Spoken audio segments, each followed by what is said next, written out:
Salut à tous, très heureux de vous retrouver pour un nouvel épisode du Dunk Hebdo NBA Podcast, suite de notre marathon fou, 20 previews en 20 jours, un épisode quotidien du Dunk Hebdo NBA Podcast qui se devait être de 20-25 minutes au début et on a un peu exagéré, clairement vous l'avez vu sur vos plateformes de podcast et sur YouTube, on est un peu plus au-dessus en ce moment et je pense que ça sera le cas aussi aujourd'hui.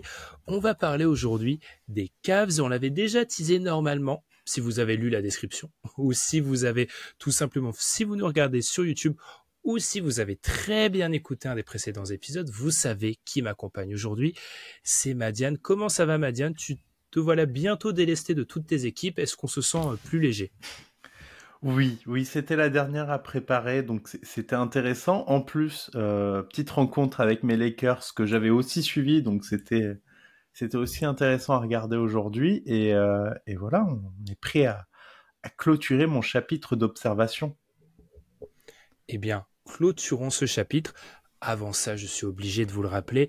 N'hésitez pas à nous suivre sur votre plateforme de podcast préférée, que ça soit Podcast Addict, Spotify, Apple Podcast, etc. Ou si vous pouvez nous mettre 5 étoiles, c'est toujours bien, surtout qu'en ce moment, on aimerait bien voir les 5 petites étoiles augmenter, vu qu'on sort beaucoup de contenu en ce moment. Et puis, on vous rappelle de nous suivre également sur Twitter. Maintenant, je pense qu'après plusieurs épisodes, parce que je ne pense pas que tous les auditeurs aient écouté tous les épisodes et on ne vous en veut pas parce que même dans l'équipe, moi, si je n'avais pas à faire le montage, je ne sais pas si je les aurais vraiment tous écoutés tellement il y a de contenu en ce moment. Passons, ils méritent tous d'être écoutés. La trame débute toujours par le résumé de la saison 2023-2024 et je pense que là, en comparaison des derniers épisodes, Madiane, ça va, c'est calme. En vrai, c'est juste dans la saison qu'il s'est passé des trucs. Il s'est pas passé de trucs avant. Parce que moi, j'ai eu pas mal d'équipes ces derniers temps où il s'est passé des trucs avant. Non, c'est dans la saison, mais le problème de ces cas, c'est que dans la saison, ça n'augure rien de bon. Du coup, c'est nos amis de Cleveland, en fait, ils ont commencé la saison un peu dans un régime moyen. Ils sont arrivés finalement à la fin de l'année avec 18 victoires, 15 défaites, mais surtout, du coup, deux principales absences, celle de Mobley et celle de Garland. Et ce qui est très intéressant, c'est que dans l'intervalle de ces absences, il tape en janvier, à partir du début d'année jusqu'au All-Star Game, l'une des plus belles séries finalement qu'il y a eu dans les équipes. J'ai parlé de la série des New York Knicks en janvier, mais ils sont passés du coup en fin d'année de 18 victoires, 15 défaites à 36 victoires, 17 défaites, c'est-à-dire que dans l'intervalle, ils ont perdu que 2 fois jusqu'au All-Star Game. Donc série extrêmement impressionnante de leur part, avec notamment un Donovan Mitchell qui a pris les choses en main en l'absence de ses compères du 5 majeur. Le problème, c'est que on parlait d'équipe théorique avec les Knicks et que avec les retours, on aurait pu penser que l'équipe s'améliorait, mais l'équipe ne s'est pas améliorée. Depuis le All-Star Break, ils sont à 10 victoires, 15 défaites, ce qui est extrêmement inquiétant d'avoir ce type de dynamique en arrivant en post-saison. Et pourquoi est-ce qu'ils ont ce genre de choses, on en parlera, mais notamment, il y a de grandes inquiétudes autour du genou de Donovan Mitchell, qui semble nécessiter beaucoup plus de repos que prévu. Et j'écoutais récemment du coup un petit podcast sur le sujet avec Brian Windhorst qui en parlait sur le fait que on lui a injecté du coup du plasma riche en plaquettes pour soigner sa contusion, mais que c'est un pansement sur une jambe de bois et que ça va nécessiter peut-être pas forcément une opération, mais surtout beaucoup de repos, ce dont tu n'as pas l'occasion là en cette fin de saison. J'ai l'impression que avec ces Cavs, il y avait eu, quand on avait fait le post-mortem la saison dernière, il y avait eu la question de quelle est la complémentarité entre les joueurs et on avait commencé à la trouver au fil du temps entre le quatuor. Cette année, l'objectif, c'était de mettre en place cette continuité et surtout de réussir à trouver les automatismes. Et comme tu l'as un peu dit, Madiane, ça n'a pas pu être fait parce que la plupart du temps, ils en ont eu un blessé ou un beaucoup moins fort. Donc, est-ce qu'on entame, et c'est un peu du coup La même question que je t'avais posée avec les Knicks, c'est ça qui est assez intéressant, et que je pose à beaucoup avec le temps, c'est peut-être une question qu'on aurait dû poser après le bilan, c'est est-ce qu'ils entament les playoffs avec des certitudes, ces Cavs? Non, pour moi, les certitudes sont absentes de cette équipe des Cavaliers, notamment, fait choquant, l'équipe des Cavs est meilleure sans Mobley dans les statistiques. Sur Cleaning the Glass, tu vois le on-off de Mobley, tu ne comprends pas. Tu ne comprends pas pourquoi, parce que il y a d'autres facteurs, c'est pas des facteurs terrain, c'est que quand il était pas là, c'est le moment où Donovan Mitchell avait un peu pris en main l'équipe et qu'ils ont fait l'extraordinaire série, ce qui explique un peu pourquoi on a un effet statistique autour de Mobley. Mais quand tu vois ce genre d'effet statistique, tu vois bien que finalement la synergie n'a pas pu avoir lieu dans cette équipe, qu'ils n'ont pas pu travailler collectivement ensemble, et surtout la dynamique de fin de saison, c'est quelque chose qui est extrêmement essentiel. Quand Boston est allé en finale NBA, ils avaient été un peu moribonds beaucoup de temps dans la saison, mais la série de fin de saison laissait penser que ce serait une équipe dangereuse en playoff. Là, la série de fin de saison m'inquiète. Tu m'avais dit quand on parlait des Knicks que tu pensais que les Knicks ça serait devant les Cavs au niveau des playoffs. Au début, je pensais que non. Et puis en réexaminant le cas pour préparer cet épisode, j'ai tendance à plutôt penser que oui maintenant. C'est pour ça, et c'est un message à toute l'équipe d'Unkebdo, c'est pour ça parce que j'ai chopé la réputation d'un petit dictateur. Rappelons ça rapidement dans cette preview, petite parenthèse. On commence à parler du DH20 entre nous parce que ce sont bientôt les playoffs et j'ai plus ou moins interdit les discussions DH20 dans l'équipe en disant qu'on s'influence trop. On nous fait souvent le reproche de trop nous influencer et le fait qu'on soit trop d'accord entre nous. Et la preuve en est, c'est qu'on influence les autres dans notre jugement. Donc, merci Madiane d'apporter cette preuve. J'en suis sûr que tes petits camarades te détesteront. Du coup, on va commencer, Madiane, avec la première faiblesse. Et ça me fait beaucoup rigoler parce que la dernière fois qu'on a enregistré ensemble sur les Knicks, tu m'as dit, je sais pas comment je vais le placer, mais il faut que je le place. Donc, parle-nous de JB Bickerstaff. Alors, c'est un coach que déjà de base, j'apprécie pas forcément. Moi, aucun de ses passages m'a jamais convaincu. Le voir avec cette équipe des Cavs, avec beaucoup de choses à faire et beaucoup de synergie à trouver, je trouve que le job est très compliqué et que c'est pas l'homme de la situation. Mais au-delà du délit de faciès, moi, je repense l'an dernier. L'an dernier, ils se sont rendus compte de quoi? Ils se sont rendus compte en plein playoff que, tiens, en fait, notre spacing, il est pourri. Et les Knicks les ont torpillés ainsi. Et en fait, ils se sont fait pourrir par une équipe des Knicks, tout simplement parce que comme leur spacing était pourri, les Knicks, ils étaient très tranquilles à les attendre à l'intérieur avec le système Thibodeau. Et ils se sont fait punir très rapidement. Parce qu'au-delà du Donovan Mitchell Ball qui est extraordinaire à chaque fois, je trouve, dans cet exercice, il n'y avait pas grand-chose. Donc voilà, tu t'es rendu compte de ça. Et l'une des options qu'ils auraient pu notamment utiliser, c'était Cedi Osman, mais Cedi Osman, pas là, pas assez synergisé avec les titulaires, etc. Et donc, on se retrouve avec le problème, avec aucune solution, parce que t'as rien testé, t'as rien vérifié, t'as rien voulu faire, donc t'as un plan A, et t'as échoué avec ton plan A, et t'es éliminé. Moi, ce qui me dérange cette année, c'est notamment un cas qui symbolise très clairement le manque de préparation de play-off de notre ami sur le banc. C'est notre ami Niang. Alors, à ton avis, notre ami Georges Niang, il a joué combien de temps? Enfin, il est devant qui en termes de minutes jouées au sein de cet effectif? Tout le monde, sauf Jarrett Allen. Tout le monde est un peu plus, mais on n'est pas loin. C'est que du coup, on a devant Georges Niang en minutes jouées, on a effectivement Allen, on a Strus, etc.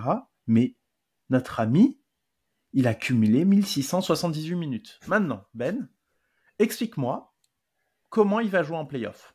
Parce que moi, je sais pas. Il joue pas. Moi, je ne vois pas, je ne comprends pas comment il va jouer.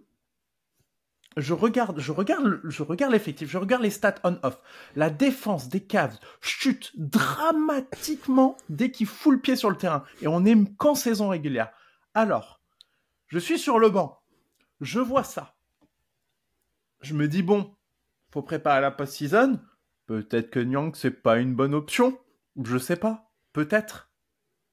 Non, il va y aller avec. Il va se rendre compte très vite que c'est même pas la peine d'essayer de lui faire poser un demi-doigt de pied sur le parquet, parce qu'il va se faire cibler. Et c'est pas contre lui, il va se faire cibler. Donc moi, un coach qui voit ça, qui envoie le TGV dans le mur et qui réagit pas, comment tu fais toutes tes rotations basées sur lui, parce que c'est vraiment, il est essentiel dans les rotations des Cavs, il est importantissime. Comment tu te dis, ce joueur va m'aider en post-season? On a reproché quoi l'an dernier aux Cavs? On n'a pas reproché la saison régulière, on a reproché la post-season. Tu dois préparer ce genre d'événement. Et ça, c'est symptomatique d'un coaching staff qui ne prépare pas sa post-season. Je sais pas ce qu'il espère. Je pense qu'il se dit qu'en saison régulière, ça fait le travail parce qu'il essaye d'avoir un bon seeding. Mais bon seeding, si t'as pas préparé de plan B, tu vas pas le préparer le jour J. Là où je te rejoins, je pense que, alors Georges Niang, déjà, faut saluer l'artiste qui parvient toujours à s'incruster dans des rotations d'équipes qui jouent les playoffs à l'Est. C'est bravo. Bref, sur la simple, le simple shooting, je pense. En fait, par rapport à Biggerstaff, le manque de synergie entre les quatre et globalement le manque d'ingéniosité de cette équipe, elle est en grande partie à lui mettre sur le dos. Et c'est là où les cris des fans des Cavs, je les comprends encore mieux en ayant vu un peu cette équipe. Quand l'année dernière, suite à la défaite un peu humiliante quand même sur le premier tour, ils avaient demandé la tête de JB Biggerstaff, tu comprends mieux pourquoi. Cette année, Darius Garland est en extraordinaire difficulté. Je trouve qu'il y a très peu de mécanismes qui sont mis en place. Il y a très peu de il n'arrive pas à faire en sorte que son joueur, qu'est Darius Garland, soit remis en place, soit remis en confiance avec des systèmes où il sera un peu plus off-ball, etc. C'est un coach qui est peu inventif, je pense qu'on est d'accord. Et je pense qu'il a encore une fois, qu'il va peut-être sauver sa tête en surfant sur ce bon stretch où ils ont été bons, dont tu as parlé, Madiane, en se disant, il y a eu ce moment-là, mais sauf que ce moment-là est simple comme bonjour. Il fait juste jouer Donovan Mitchell avec ce qui lui reste de l'effectif, ce qui sont en grande partie des shooters, avec Jarrett Allen en poste 5, et ça leur a permis d'être beaucoup plus efficaces. Non, et Darius Garland, il revient dans la rotation, du coup, fin janvier. Je sais pas, je ne, même dans le jeu, il est pas bon. On fait rien pour lui faciliter le retour. On sent qu'il a du mal à trouver la mire, notamment du coup près du cercle ou dans les rares moments où il a pas le choix à mi-distance. Du coup, finalement, les seuls moments où il est légèrement efficace, c'est derrière la ligne à 3 points, où des fois, il a tendance à vouloir camper parce qu'il n'a pas l'air de trouver la solution, et parce qu'il n'y a pas d'espace. Il n'a pas d'espace et qu'on lui en aménage pas, et que ça n'a jamais été le joueur le plus physique sur l'arrivée au cercle. Mais du coup, on en parlera. Mais la réussite au cercle des Cavs, si t'as que Donovan Mitchell qui réussit à pénétrer, à y aller, ça va être très difficile. Eh bien, enchaînons, Madiane, avec ton deuxième point à mettre en avant, et c'est cette faiblesse, c'est celle d'une équipe qui est en grande difficulté sur ces dernières semaines. C'est jamais bon d'arriver dans un mauvais momentum en playoff. Non, mais on est même sur, je pense, une performance extrêmement inquiétante. Parce que moins 4,6 de net rating depuis le All-Star Break, ça fait partie des pires équipes de la ligue. Et même parmi tous les playoffables, même les Sixers sont devant. On en a parlé des Sixers au 4 quarts. Même les Sixers sont devant. Et ça, c'est inquiétant. Mais pourquoi c'est inquiétant? Parce que là, en fait, l'un des trucs qui marchait le mieux, Donovan Mitchell, n'est plus à ce niveau stratosphérique parce qu'il doit reposer son genou, parce qu'il doit s'économiser. T'as fait revenir tout le monde. Là, dans le dernier match, il manquait que Isaac Okoro. Hein. Théoriquement, t'as quasi tout le monde. Et non, ça le fait pas. La synergie est pas bonne. Défensivement, j'avais parlé lors du 4 quarts de Jarrett Allen, qui avait été extrêmement impressionnant dans le stretch de victoire des Cavs. bah là, on retrouve pas la même synergie parce que maintenant, ils sont deux à gérer et j'ai l'impression que Mobley et Allen, en fait, ça marche pas forcément dans ce stretch aussi étonnant que ça puisse paraître parce que je pensais qu'ils avaient réussi à trouver l'an dernier une certaine synergie. Là, ça va plus du tout. Et défensivement, ça a chuté. Offensivement, c'est trop dépendant de Donovan Mitchell, donc c'est pas bien actuellement. Moi, je suis extrêmement inquiet. Moins 4,6, c'est pas un peu mauvais. C'est vraiment pas bon du tout. Ils sont 21e off rating et 24e defensive rating sur la période. C'est celui-ci qui fait mal. C'est comment ta défense est passée de bonne, parce que la défense était bonne. Ils avaient l'une des meilleures défenses de la ligue pré-All-Star Break. Comment ta défense est passée de vraiment très bonne à très mauvaise d'un seul coup? Ils avaient le 2e defensive rating avant. Sur la période, ils sont 24e. Comment c'est possible?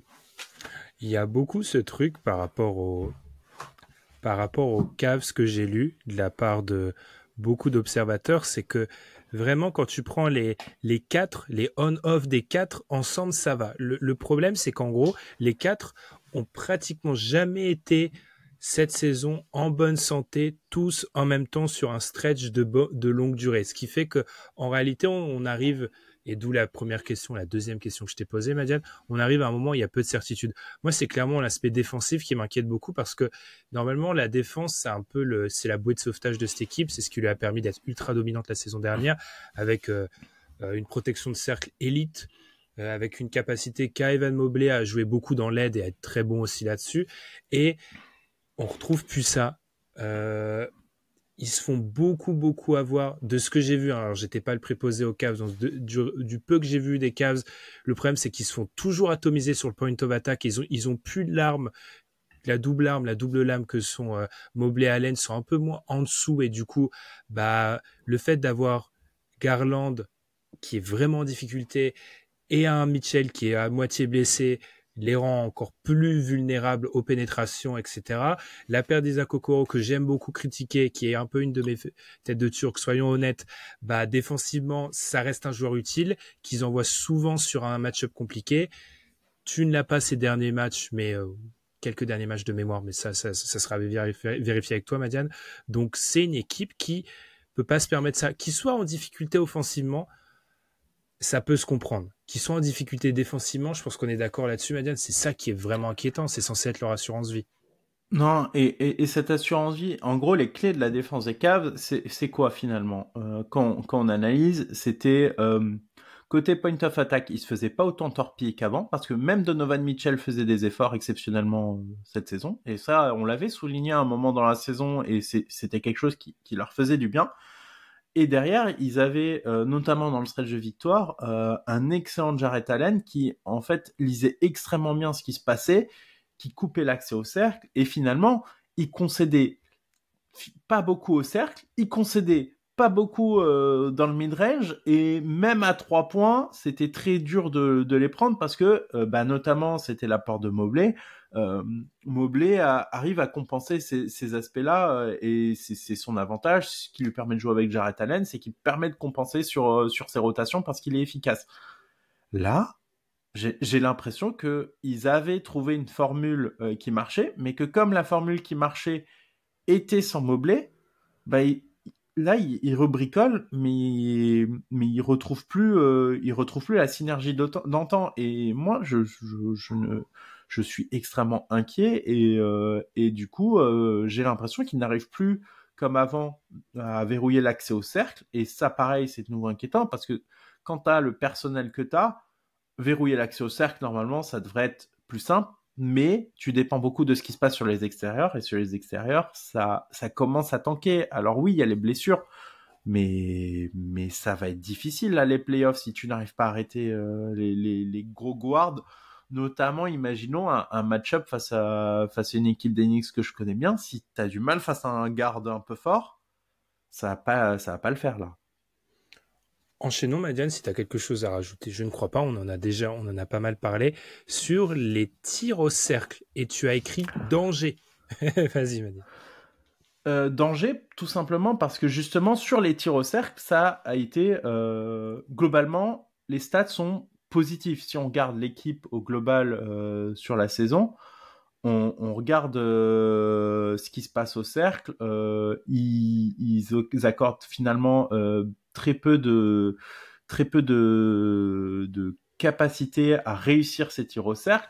Globalement, les adversaires finissent environ 33,5% du temps au cercle. Mais par contre, en termes de réussite, ils sont limités à la troisième pire réussite de la NBA, tous les adversaires des Cavs. Donc, on peut se dire, excellent, Madiane, on les envoie vers le cercle, on les cueille avec nos big men, etc. Sauf que justement, c'est la stat qui, là, tout doucement, commence à fléchir. Sauf qu'en fait, c'est ça qui en faisait une bonne défense. Parce que quand tu regardes, sur les 3 points, c'est pas une excellente défense à 3 points. Ils concèdent quand même pas mal de tirs ouverts. Ils sont dans la moyenne de la ligue.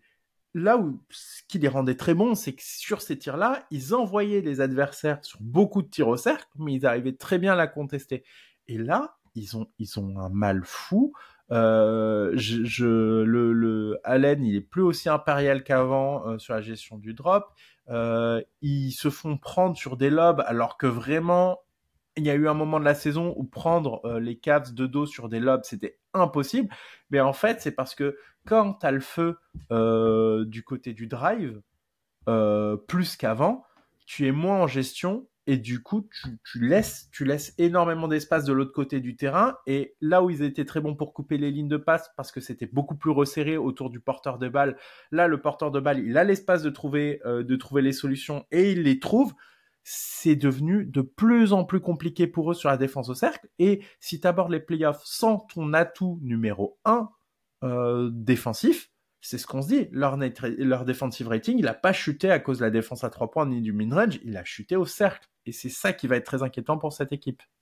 Parce que vraiment, c'est là où alors c'est intéressant d'avoir quelqu'un qui a suivi l'équipe du coup de près, parce que moi c'était quelque chose que j'avais aperçu, mais le fait que même toi t'insistes dessus, Madiane, alors que c'est quand même rappelons que c'est censé être le point fort de cette équipe, c'est même très très inquiétant. On avait déjà un petit peu parlé de ce point-là, du coup je l'avais un petit peu grignoté. Est-ce que tu as quelque chose à rajouter là-dessus, Madiane? Oui, parce qu'on va parler du côté offensif des tirs au cercle. C'était une double stat. C'est que du coup, offensivement, ils y vont pas. Ils y vont plus sur les drives au cercle aussi.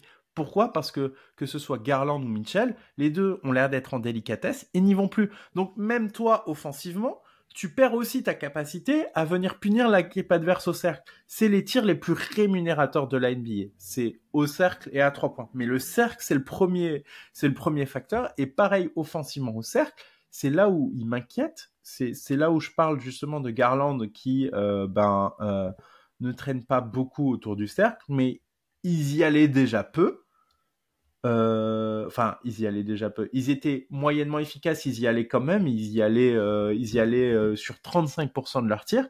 Mais pareil, la stat descend au fur et à mesure de la saison. Et là, sur le dernier stretch, c'est catastrophique. Et l'efficacité, pareil, elle descend. Donc, tu vas moins. Ton efficacité descend. Ils étaient très disciplinés à pas prendre de mid-range. Ils en prennent plus maintenant.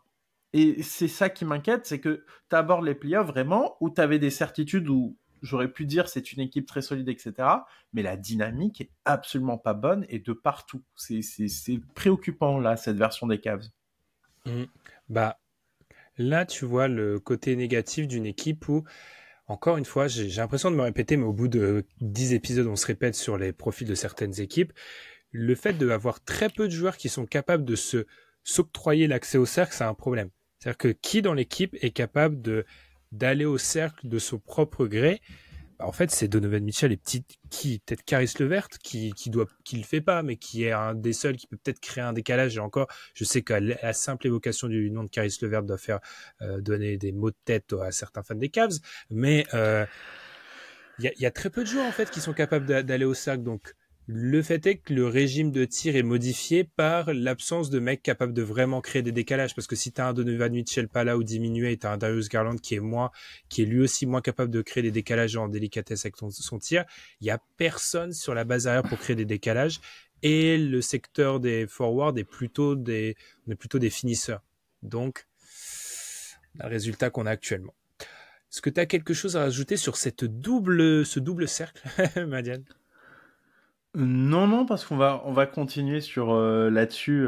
C'est vraiment ma marotte avec cette équipe, donc on va poursuivre là-dessus. Oui, parce que du coup, quand j'ai relu, du coup, quand tu m'as dit, ah, il y a un double cercle, je fais, mais attends, mais j'ai pas compris, c'était quoi le point positif, du coup? Alors, c'est quoi le point positif, du coup, Madiane? Le motif C'est d'espoir de cette que équipe?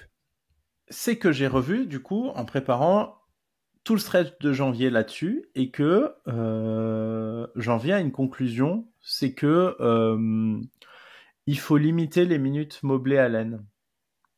Je pense que c'est par là que pourrait passer la solution. C'est notamment en réintégrant plus dans la rotation un Isaac Okoro qui fait du bien défensivement, mine de rien, et en essayant de mixer les minutes et en les laissant pas spécialement longtemps, notamment dans le clutch. Faites pas ça. Les deux en même temps dans le clutch, ne faites pas ça. Euh, c'est un message à l'adresse du coaching staff, on sait jamais. Peut-être qu'ils nous écoutent. Mais si tu limites les minutes là-dedans, que tu as un peu plus de ressources, notamment avec un Isaac Okoro qui va te rendre un peu plus serein parce que tu peux l'assigner justement à des gardes qui te poseraient plus de problèmes. Alors certes, c'est un poids mort offensif, mais c'est pas grave finalement parce que ton premier objectif c'est de retrouver une défense stable. Donc moi, c'est Isaac Okoro sur le point of attack le plus dangereux de l'équipe adverse. Jarrett Allen en couverture. Et oui, c'est soit Jarrett Allen, soit Evan Mobley en drop. Et là, je pense que en comblant ta faille sur les guards, en faisant attention là-dessus, plus en n'ayant finalement qu'une seule personne en couverture de drop, et derrière, bah, tu as des personnes un peu plus mobiles autour pour pour contester les tirs sur les ressorties de balles, je pense que tu peux beaucoup mieux t'en sortir. Et tout ce stretch le prouve, tout le stress de janvier le montre, c'était extrêmement bien. Défensivement, c'était parfait, il n'y avait pas de souci. Et Jarrett Allen, il y arrivait très bien tout seul. Et je doute pas que Mobley aussi, avec sa mobilité, arrivera à faire un travail tout aussi efficace. Je pense qu'il y a une porte de sortie pour ces Cavs, que en fait ils ont beaucoup trop changé, mais qu'ils avaient trouvé la formule au milieu de tout ça défensivement. Offensivement, c'est c'est une autre affaire, etc. Mais ils doivent retrouver cette sérénité défensive. Et quand ils font ça, ils sont impériaux au cercle. Ils autorisent très peu de drive, très peu de tirs, ils contestent bien, ils récupèrent beaucoup de ballons, ils autorisent peu de transition aussi.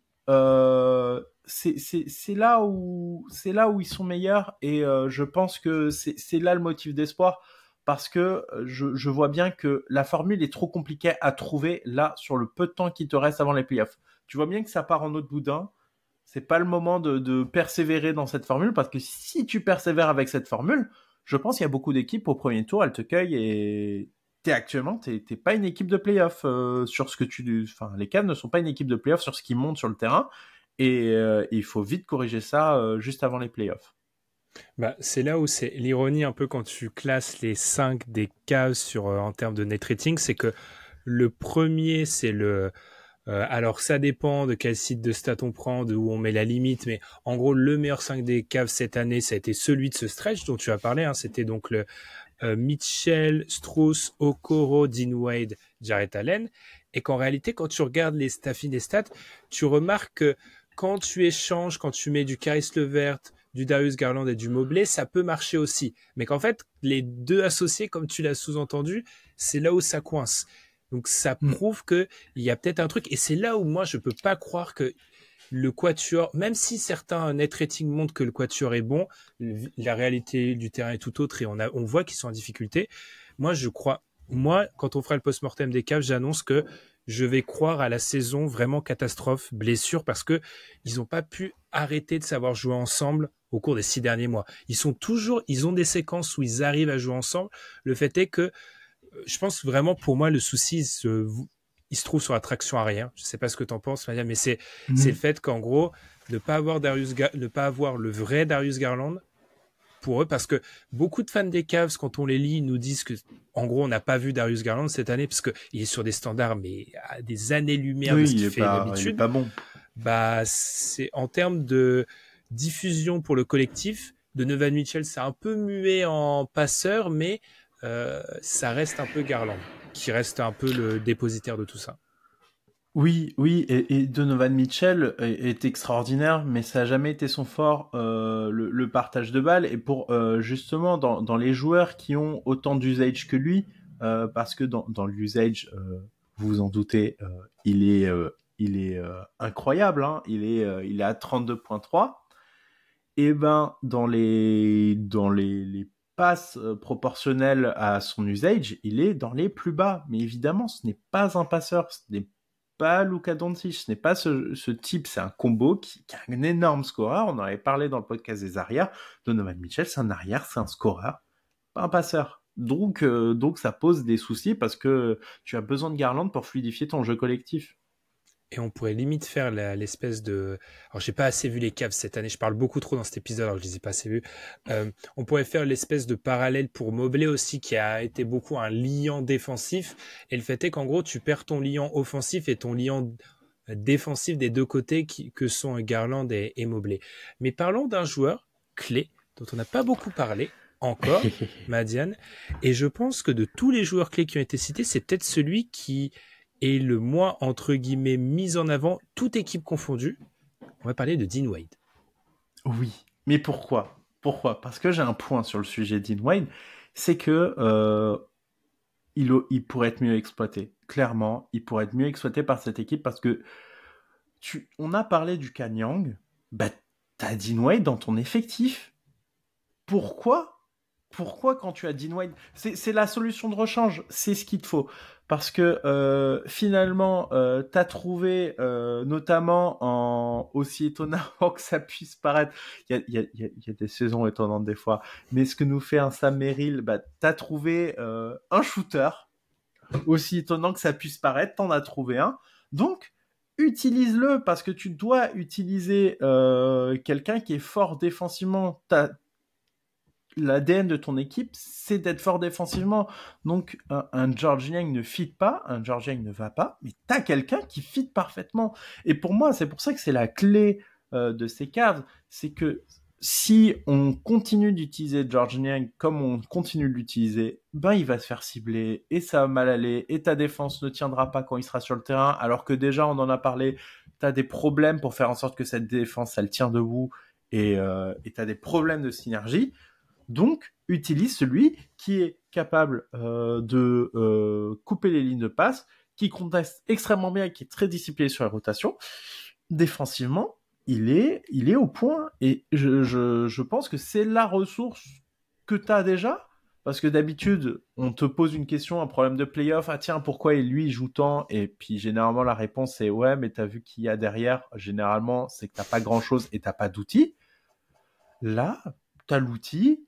Il va falloir l'utiliser parce que ça ne marchera pas sinon. Et je suis positif, c'est pas une solution idéale, mais ça comble tes manques et ton identité est défensive. Offensivement, faut espérer que Donovan Mitchell il soit bien et que tu fasses du Donovan Mitchell ball, mais tu ne peux pas laisser les trous d'air défensifs continuer, donc tu dois jouer avec lui. Bah, si tu pars du principe que, vu l'état défensif actuel, il faut stagger ou en tout cas essayer de faire jouer parfois Allen sans Mobley, parfois Mobley sans Allen, t'es obligé d'avoir Dean Wade. T'es obligé de l'avoir lui parce que c'est quasiment le seul joueur de l'effectif que tu peux mettre dans ce rôle de deuxième intérieur qui est assez grand quand même, Dean Wade, donc qui peut être dans la dissuasion, dans l'aide, donc il est ultra important et c'est pas rien quand tu regardes, t'affines un peu les ratings défensifs des Cavs, il est quand même plus ou moins dans tous les bons 5 défensifs des Cavs, donc il doit avoir quelque chose, quoi. Il est dans tous les bons 5 défensifs. Quand on regarde les stats en on-off, il est au sommet, clairement, défensivement. C'est excellent. Toutes les stats défensives montent lorsqu'il est sur le terrain. En fait, c'est l'inverse de Niang. Tu fais rentrer Niang, toutes les stats défensives baissent, tu le fais rentrer lui, toutes les stats défensives augmentent. Moi, au bout d'un moment, c'est juste une question de est-ce que ces Cavs seront capables d'outscorer tous leurs adversaires ? Non, bah, ton identité, elle est défensive. Il y a pas à hésiter là-dessus. C'est que moi, je veux bien qu'on prenne des partis pris de se dire moi, je joue tout pour l'attaque et je vais outscorer tout le monde. Ok. Est-ce que tu as une excellente attaque ? Oui. Ben, vas-y, mon cher, et bonne chance pour ta campagne. Mais si ton identité n'est pas l'attaque, ton focus numéro 1, ça doit être d'être la deuxième meilleure défense de ces playoffs ou la première meilleure défense de ces playoffs. Parce que sans ça, tu passeras pas un tour. Parce que rappelons qu'on pourrait avoir la critique comme quoi ils ont des bons 5 offensifs, mais là on arrive au playoff où, en gros, c'est cette théorie que j'aimais beaucoup, cette théorie de Daniel Rowe, que je cite tout le temps dans ses prévues, je dois trop l'écouter en ce moment, qui dit qu'en gros, quand tu es dans une campagne de playoff, tu rencontres que les exceptions. C'est-à-dire que tu vas rencontrer une top 3 attaque, tu vas rencontrer une top 3 défense, tu risques de rencontrer des équipes qui font des trucs exceptionnels que tu ne vois pas de manière régulière pendant la saison régulière. C'est-à-dire que être juste une bonne attaque et une défense qui n'est plus sur un piédestal, c'est plus du tout suffisant. En fait, parce que tu rencontreras une meilleure défense que la tienne ou une attaque qui mettra à mal ton jeu offensif. Donc ça sera pas assez suffisant. Et puis quand on regarde les stats, pré-All-Star Game, qui est la meilleure période que t'es pas une top attaque, t'es 15e. Post, t'es pas une top attaque du tout, t'es 21e. Enfin, t'es une attaque moyenne de la ligue.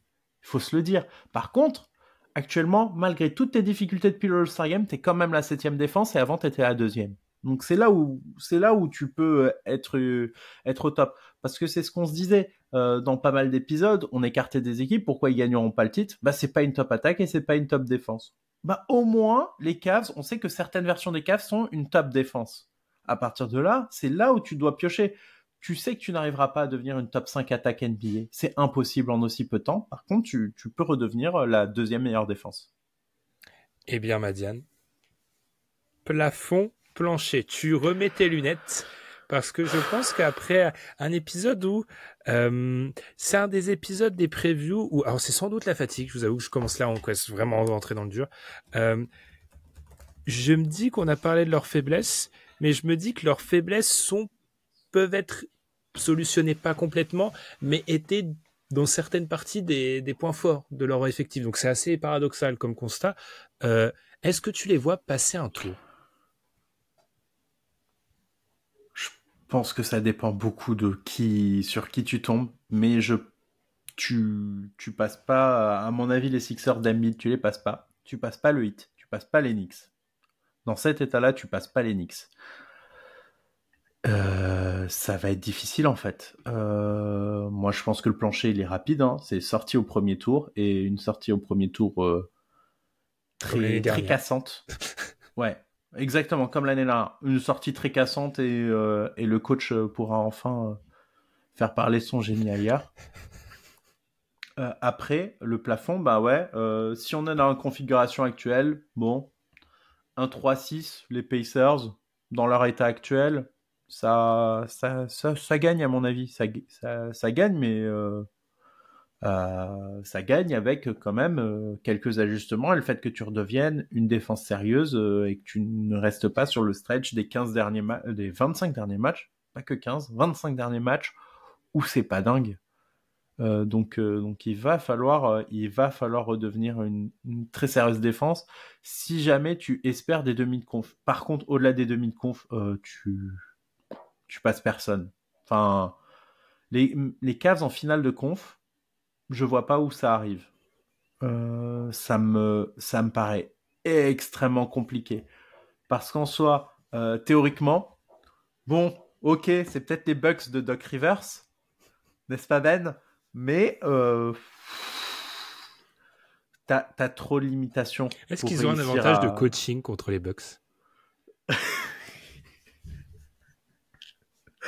C'est pas beau ce genre de questions.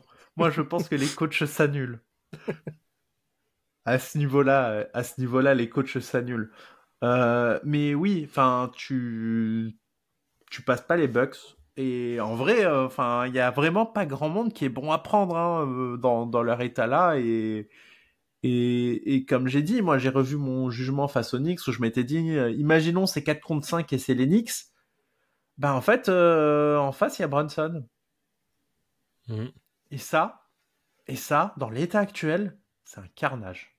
C'est vraiment dans l'état actuel de ce que font les Cavs, c'est plus un carnage que ce que je pensais. J'ai trop regardé au moment où j'ai donné mon avis pendant le podcast des Knicks la saison globale, parce que notamment, ce qui était sûr, c'est qu'il y a eu des très bons stretches et du coup, là, je m'étais dit, bon, cette version-là des Cavs, les Knicks, ils passent pas. c'est pile dans ta faiblesse. À mon avis, ça va être difficile. C'est là où ce que je trouve un peu frustrant. On va terminer là-dessus. Je suis d'accord avec toi. Pour moi, leur plancher, encore une fois, hein, je le dis à chaque épisode, le plancher, pour moi, c'est où tu arrives en playoff, sauf peut-être pour 2-3 équipes, c'est un premier tour. Leur plafond, c'est une demi-finale de conf. Je suis assez d'accord avec tout ce que tu as dit.